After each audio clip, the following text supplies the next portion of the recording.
So, tonight we're going to look at Everybody Loves Esther. As I thought about what was going on in chapter 2, and that should be verse 18 right there, not 17. So, it just seemed to me that as we look into this, it's the closer we look at it, and in the Book of Esther especially, the whole book, the more we're forced to ask the question, is this book about Esther? Or is this book about Mordecai? Is this book about Mordecai? Or is this book about Israel? Is it about Israel? Or is it about God? Now, you know, the easy Sunday school answer is always God, because it's the Bible.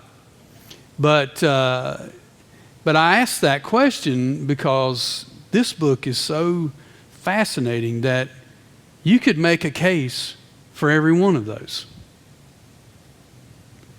You could make a case that this book is about Mordecai, not Esther. But you could argue pretty strongly that it's about Esther and Mordecai is a supporting role. I don't really know, but now in chapter 2, I can say this, that everybody in chapter 2 loves Esther. So I'm thinking that at least in chapter 2, it's about her. And it's such a fascinating passage to learn about this woman, because I really think that's what chapter 2 is about. In chapter 1, we saw the boastful king overreact to Queen Vashti's refusal to appear before him as his guest, and his guests. You remember the story that the account is given to us in chapter 1 that the king is throwing his big 184 days, I believe it is, of partying, and he's showing off his power, his wealth. And so he's invited the whole military, the Medo-Persian military, or at least the upper echelon of the military. He has invited all the governors and satraps and so forth. He's invited all the royal people and so forth. I mean, just probably thousands and thousands and thousands of people have rotated through this long party.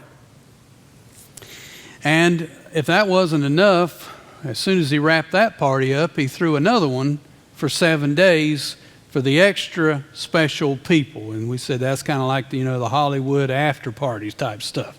That's sort of what was going on there. And that was held in the garden of the palace, which if in your mind, if you think about the palace, Susha, there were three capitals. This is how big this nation, this empire was. There were 3 capitals of the Medo-Persian Empire. Susha was only one of them, and that was in modern-day Iran. And it's called the Citadel. So in this capital city, you had a military fortified citadel. And in the center of that was the king's palace. So if you were going to invade Susha and try to get the king, you had to first get into the capital city. Then you would have to get into the citadel, and then you would have to break into the palace itself. So he's in layers of protection here. And that's just one of the capitals of the Persian Empire. So he's showing off his power and his might. And, he's got columns and drapes and all kinds of beautiful marble and so forth. And they're drinking out of gold cups and all the wine and drink that they can drink. The king, one fellow said it this way, I think this is this actually helps. He said the Medes and the Persians were all about law. And he said they're so law-oriented that even to tell people they can drink to their heart's desire, they had to make a law. So the king made a law that every person could drink at the party as much as they wanted to. And that kind of is a picture of the mentality of the Medo-Persian Empire. And that's going to be really important as we move through the book of Esther, because there's going to come a time when that Persian law is going to be an obstacle that has to be worked around. And it's going to sound crazy to you and me why that's such a problem.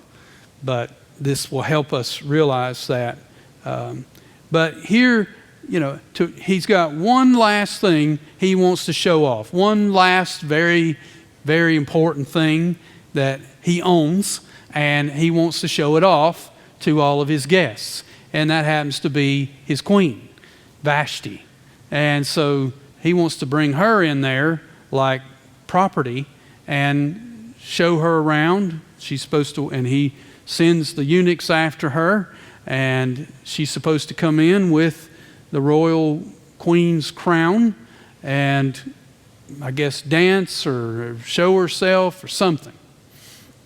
And she says no. And of course he gets angry, and we move into the next section of chapter 2 as the results of her just refusing her husband. I know he's the king and she's the queen, but she just said, no, I'm not coming into your all-male party. Remember, she had a party that she was giving for all of the women. And so David Firth says this. He says, Vashti's refusal triggers a range of events, all of which serve to show the ability of a wounded ego to respond in ways that are completely out of proportion to what has happened. I mean, ultimately here you got the queen who tells the king, I'm not coming into your party. It's all men. I'm not going to do that. So this is a home problem, okay? You know, this is not a state problem. He goes on to say, there was, of course, no law that specifically addressed the problem of a queen not attending the king's party. But the problem for Ahasuerus is that she disobeyed him. Yet, showing the effects of too much wine, he magnifies a simple domestic dispute into a state crisis. I thought that is very, very helpful to understand how to see this. That the arrogance, the pride, the drunkenness of the king has requested something degrading and disrespectful from his own queen, and she has the dignity and honor to refuse. And instead of him apologizing, instead of him trying to correct it in some way, he just gets furious, and she's removed as queen. I don't get the picture that she's put to death, but we really aren't told. It just says she's removed. So my interpretation would be that she's just simply removed from that status. She's probably put in the basement of the harem. She's reduced to basically nothing. But she's probably still back in the harem, alive. So that's would be my guess. And my guess also would be that because she's, if I'm right about that, the reason she's alive is because she was probably the daughter of royalty or a nobleman or someone who was powerful. And so to take her life like a common slave wouldn't have done anything but create more problems. But that's some speculation there, but I think it's educated speculation from the passage. But what is amazing is the fact that God has planned to use this drunken pride of the king, of a king like this, to elevate someone who is at the lower levels of Persian society to the very throne room, the queen of the Persian Empire. Any student of the Word who's thinking very closely about this, maybe you've seen this, maybe it's already occurred to you, you're going to immediately think of Joseph. Doesn't this remind you of Joseph? He's a sheep herder in Canaan. He winds up the prime minister of Egypt. Here we've got Jewish people who were captives from the destruction of Jerusalem and the southern kingdom. They're brought into the Babylonian Empire, but then the Babylonians are conquered by the Medes, and the Medes join with the Persians, and now you've got Jews who are living in the Medo-Persian Empire, but they're laying low. They'd rather not be known who they are or their ethnicity, because they came into this situation as slaves and captives. Right now, they're kind of living a normal life. And this is why Mordecai will eventually tell Esther, do not tell them you are a Jew. That's why. So, and yet here Esther, the Jewess, becomes a queen. Very much like a Joseph story, isn't it? And she's going to eventually be the trigger to save God's people, just like Joseph. Just like Moses. You see that? That rags to riches type situation. But the real, and God has sovereignly brought this to pass for what reason? To deliver and protect His covenant people. It's amazing to watch this. This is why I love this book so much, because you can see God's not mentioned in this, but you can see the providence of God moving the pieces around on the board, we might say. So the first thing we see is that we have what I call the Miss Media-Persia pageant. Because that's what it reminds me of. We've got a contest in verses 1 through 4 of chapter 2. After these things, when the anger of the king Ahasuerus had abated, he remembered Vashti, not in a good way, and what she had done and what had been decreed against her.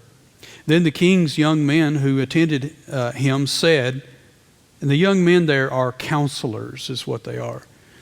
Quote, let beautiful young virgins be sought out for the king, and let the king appoint officers in all provinces of his kingdom to gather all the beautiful young virgins to the harem in Susa, the citadel, under custody of Haggai, the king's eunuch, who is in charge of the women or of the harem.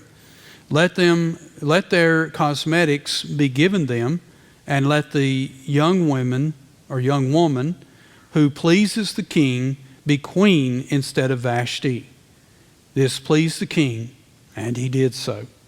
So the contest was recommended to the king, and he liked it, and so he went with it. I don't know about you, but I kind of get the feeling that this has happened before. Maybe not with this king, but this doesn't sound like a one-time event. It sounds like these guys know the ropes on this. This is how this is done. And you can imagine back in those days especially, when these kings were absolutely sovereign. I mean, it pretty much owned everybody. Now, there were back level political influences and stuff. Many kings lost their lives and were assassinated and things like that. So it's not like they were untouchable, but they wielded a whole lot more power, kind of the power of a dictator in our day would hold.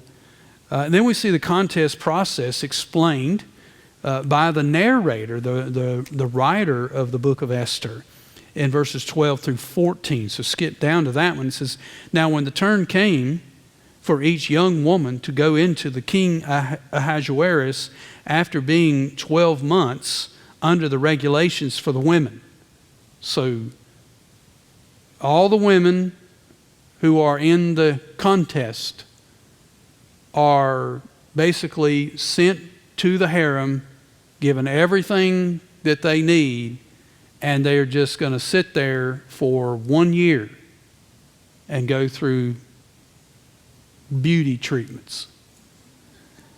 Pretty much. I mean, that's really what it is. Oils and ointments, and you guys just your wife's bathroom. It's full of oils and ointments, and basically she's gonna go to Bath and Body Works for 12 months. Oh. But anyway, it says under the regulations of for the women, since this was the regular period of their beautifying. See, that's what I'm saying. The Miss Medo-Persian pageant. I don't think they had this show of talent, or wish for world peace. Six months they would with oil of myrrh, and 6 months with spices and ointments for the women. Now that's a spa. A solid year of oil and spices. I don't know what you do with all that. But anyway, there's something you do with all that. And it lasts 6 months on one and 6 months on the other. When the young woman went into the king in this way, she was given whatever she desired to take with her from the harem to the king's palace. So this is her time. When it's her turn to go in and present herself to the king, she was given the liberty to pick from whatever the harem part of the palace had to go in and make the best presentation of herself that she could. What is that? I don't know. Probably clothes, all the cosmetics, all the oils and all that stuff, Chick-fil-A sauce, whatever. Whatever it was going to take, mud packs, whatever it was going to take to woo the king. She had the opportunity, everything that was there, she could utilize, okay? Which is, sounds like some of these reality shows today, doesn't it? In some ways. But she was given whatever she desired from the harem to the king's palace. And in the evening, she would go in, and in the morning, she would return to the second harem in custody of Shaashgaz,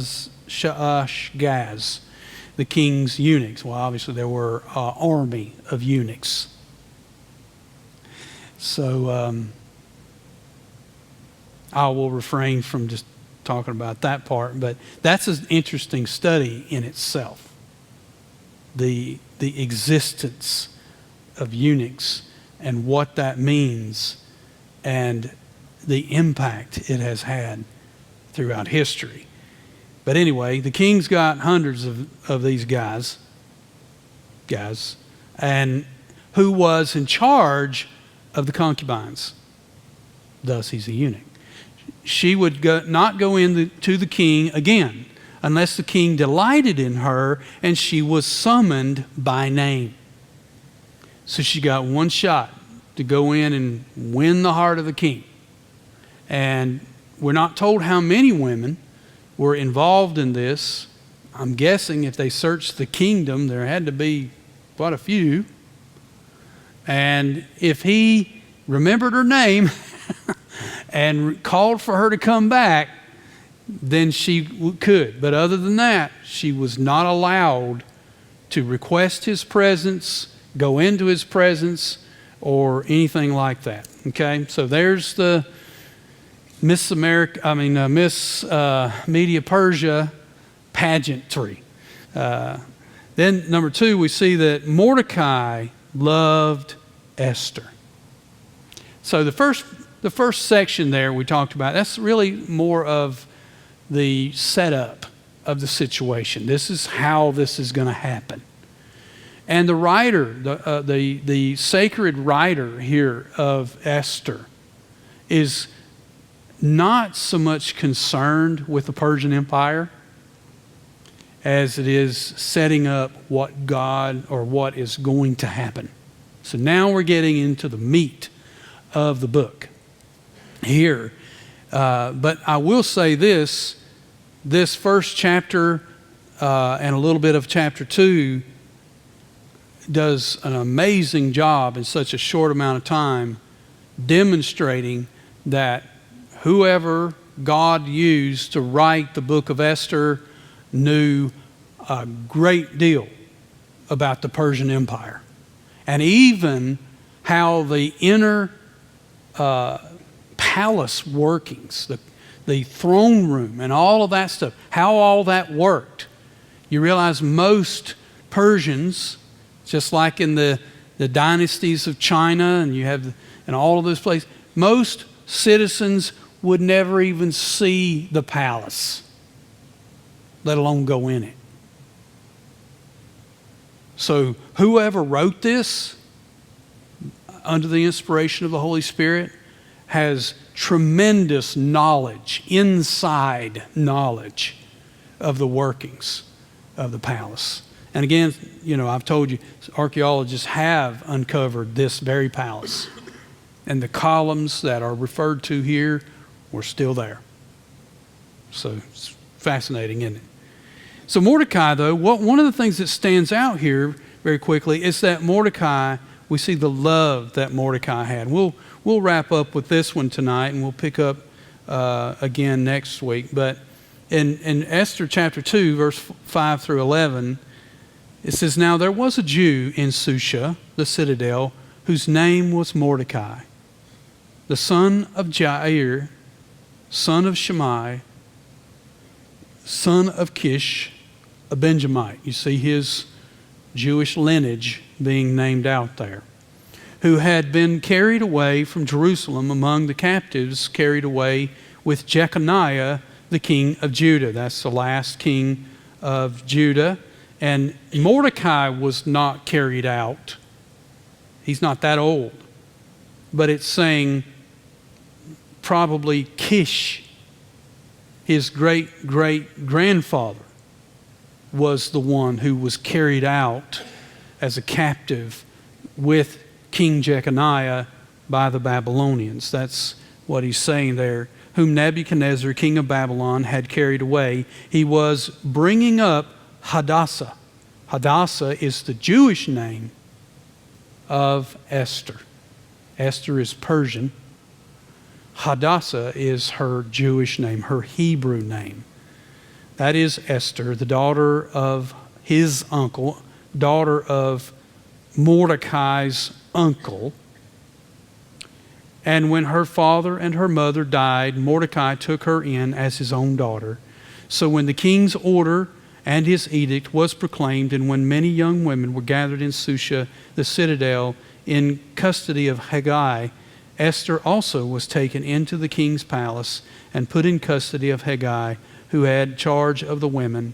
And the young woman pleased him and won his favor, and he quickly provided her with her cosmetics, her portion of food, and with 7 chosen young women from the king's palace, and advanced her and her young women to the best place in the harem.